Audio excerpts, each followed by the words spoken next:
इस प्लेयर को देख रहे हो? ये है जॉस बटलर भैया। एंड जॉस बटलर भैया ने कल शुभमन गिल की कप्तानी, मोहम्मद सिराज की बॉलिंग एंड यहाँ की भाई आरसीबी की बॉलिंग को लेके तारीफ कर दी है।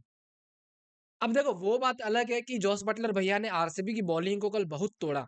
मतलब अकेले इसने जो इस तरीके से रन बनाए, ऐसा लग रहा था एक तरफ आरसीबी की सारे बेस्ट बॉलिंग लाइनअप और दूसरी तरफ अपने भैया जी जो है वो खूंटा गाड़ के जो है पिच के ऊपर बैठ गए थे। खैर, एक बार जॉस बटलर भैया ने क्या कहा है उसके ऊपर बात कर लेते हैं। देखो, जॉस बटलर भाई इस खिलाड़ी का ना अभी कुछ दिनों पहले तक बहुत ही बुरा समय चल रहा था। मतलब इंग्लैंड इसके कप्तानी में जीत नहीं रही थी, इनके बैट से रन नहीं आ रहे थे।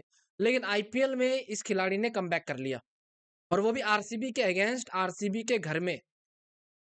आप देखो आरसीबी के पास जॉस हेजलवुड था। मैं आता हूँ इसकी स्टेटमेंट पे, 2 मिनट रुक जाओ। भुवी थे, भाई कुणाल पांड्या था। मतलब ऐसा लग रहा था कि ये भैया जो है ना, वो लिटरली कोई गुस्सा निकाल रहे हैं। खैर, आरसीबी बॉलिंग लाइनअप को लेके जो है जॉस बटलर यहाँ पे कहते हैं कि देखो आरसीबी की बॉलिंग लाइनअप बहुत ही ज्यादा तगड़ी है।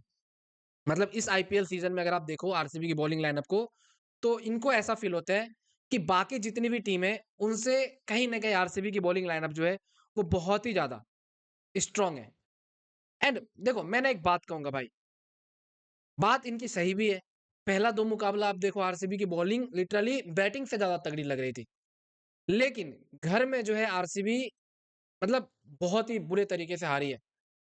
अब बटलर भैया का कहना सही है गलत है मैं आप लोगों के ऊपर छोड़ देता हूँ। हालांकि ये बात साई सुदर्शन ने भी कही थी। अब आते हैं इनकी स्टेटमेंट पे जो इन्होंने मोहम्मद सिराज शुभमन गिल को लेके कहा। अब देखो इन्होंने कल अपनी एक और बात कही जहां पे इनको रिग्रेट हो रहा था कि जब एक कैच छूटा था फिल सॉल्ट का, याद करना दोस्तों, मोहम्मद सिराज के ओवर में एक कैच छूटा था। इसने कहा कि मुझे बहुत ज्यादा बुरा लगा था।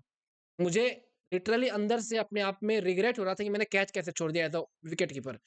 एंड फिर वो मेरे माइंड में चल रहा था एंड उसका माइंड का वो थॉट लेके मैं बैटिंग करने उतरा एंड फिर इस तरीके के रन्स जो है मैंने लगा दिए। एंड लिटरली इसने ये चीजें कही है। अब जाके एक बार स्टेटमेंट इनकी सुन सकते हो। बाकी मोहम्मद सिराज को लेके इन्होंने कल बहुत तारीफ की है, जिसने कहा कि देखो मोहम्मद सिराज ये जो जगह पे आज विकेट ली है, ये मोहम्मद सिराज का गढ़ हुआ करता था एक टाइम पे। मतलब आरसीबी की तरफ से मोहम्मद सिराज खेला करते थे एंड वो एक्सपीरियंस मोहम्मद सिराज को जो है वो था कि आप चिन्ना स्वामी स्टेडियम में किस तरीके से बॉलिंग कर सकते हो आरसीबी के अगेंस्ट ही। एंड भाई एक ऐसा खिलाड़ी जो पहले उस फ्रेंचाइज में खेल चुका है, उससे ज्यादा कोई खिलाड़ी नहीं जानता उस फ्रेंचाइज के बारे में। तो मोहम्मद सिराज लिटरली अनप्लेएबल था यहाँ पे। एंड अगर आप देखो पिछले 2 मुकाबले में, तो मोहम्मद सिराज की बॉलिंग ने लिटरली मैचेस जितवाए। कल भी आप देखो आरसीबी की टॉप ऑर्डर बैटिंग को मोहम्मद सिराज ने जो है उखाड़ दिया भाई। तो बटलर भैया बहुत खुश है मोहम्मद सिराज की बॉलिंग से। शुभमन गिल की कप्तानी पे जो है ये कहते हैं कि शुभमन गिल एक नया कप्तान है, लेकिन वो लिटरली सारे प्लेयर्स को फ्रीडम देता है। मतलब आप देखो शुभमन गिल उतना ज्यादा प्रेशर किसी पे पुट नहीं करता। अगर कोई प्लेयर रन्स पिटवा रहा है या फिर प्लेयर कोई अगर चेज नहीं कर पा रहा है, जैसे कि पहले मुकाबले को लेके कह रहे थे कि रदरफोर्ड से जो है चेज नहीं हुआ था, शुभमन गिल की तरफ से कोई ऐसा स्टेटमेंट या फिर ऐसा बयान नहीं था जो उन्होंने प्लेयर के खिलाफ दिया हो। वो अपने प्लेयर को बैक करते हैं, भले मैचेस कैसा भी जाए। एंड यंग कैप्टन है, वो उनमें स्पार्क दिखती है, जीत की भूख दिखती है।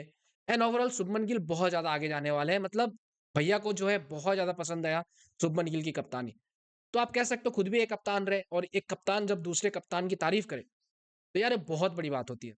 एंड बटलर की कल बैटिंग तो भाई सबने देखी, वो अकेला खड़ा था यार। मतलब हालांकि और विकेट थी गुजरात के पास, लेकिन सोचो ना, एक तरफ आरसीबी की पूरी स्ट्रॉन्ग बॉलिंग लाइनअप, एक तरफ बटलर, एंड लिटरली इन्होंने जो है एक तरफा मैच जितवाया।